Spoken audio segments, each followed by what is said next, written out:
देखिए एग्जाम में इकोनॉमिक्स की बुक और उनके राइटर के नाम लगभग हर बार पूछे जाते हैं। याद करना थोड़ा सा टफ है, लेकिन मेरे साथ आप लोग आज 14 बुक के नाम को रिवाइज कर लो जहां से एग्जाम में प्रश्न बनते हैं। देखो भाई, सबसे पहली बुक है जो कि बहुत फेमस बुक है, नाम है दास कैपिटल, राइटर का नाम है कार्ल मार्क्स। ठीक है, बहुत फेमस बुक है। सेकेंड जो बुक है उसमें आता है एक वर्ल्ड टैक्सेशन, टैक्स। तो इस बुक के जो राइटर है उनका नाम है रिकॉल्ड, डेविड रिकॉल्डो। बुक का नाम क्या है? On the principle of political economy and taxation. तो टैक्स रिकॉर्ड याद कर लेना, डेविड रिकॉर्डो इसके राइटर है। तीसरी बुक जो है बहुत फेमस बुक है एडम स्मिथ साहब की, जिनको हम लोग फादर ऑफ इकोनॉमिक्स भी कहते हैं।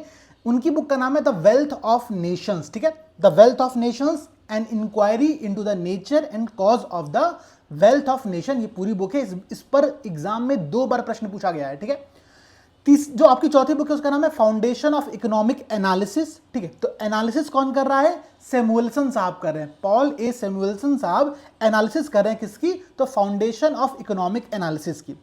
इसके बाद जेएम किन्स की 2 पुस्तक है, बेहद इंपॉर्टेंट पुस्तक है, और दोनों पुस्तक में या तो मनी वर्ड आ रहा है तो पे वर्ड आ रहा है। ठीक है, ध्यान से समझिएगा, पे मतलब भुगतान करना, मनी मतलब मुद्रा। ठीक है, तो बुक का नाम क्या है? एक बुक है आपकी the general theory of employment, interest and money.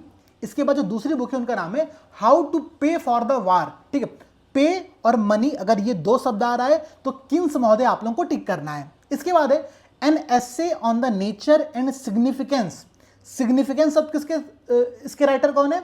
Rob, जिनके नाम में रॉब शब्द है। ठीक है, तो सिग्निफिकेंस एल रॉबिन्स साहब की पुस्तक है। पुस्तक का पूरा नाम है an essay on the nature and significance of economic science. ठीक है, इसके बाद अल्फ्रेड मार्शल की एक पुस्तक है प्रिंसिपल ऑफ इकोनॉमिक्स नाम से।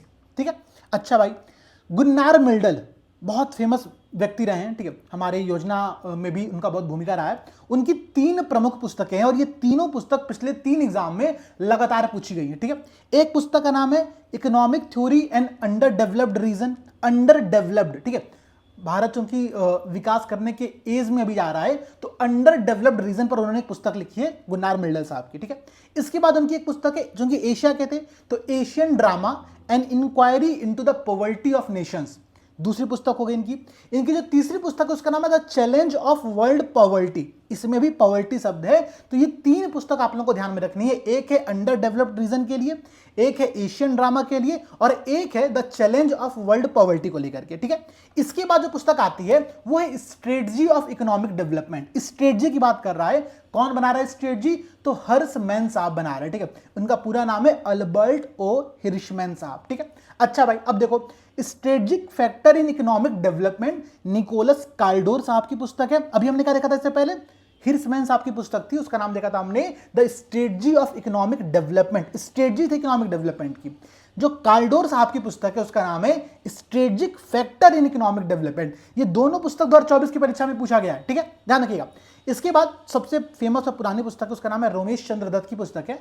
उस पुस्तक का नाम क्या है आप लोग मेरा कमेंट करके बता देना कि आरसी दत्त की कौन सी फेमस पुस्तक इंडिया की इकोनॉमी पर लिखी गई है। ठीक है, ये टोटल 14 पुस्तकें थी। इसका मैं टेक्स्ट फॉर्मेट में इसकी डिटेल आपको वीडियो के डिस्क्रिप्शन में दे दूंगा, आप लोग वहां से रिवाइज कर सकते हो। All the best.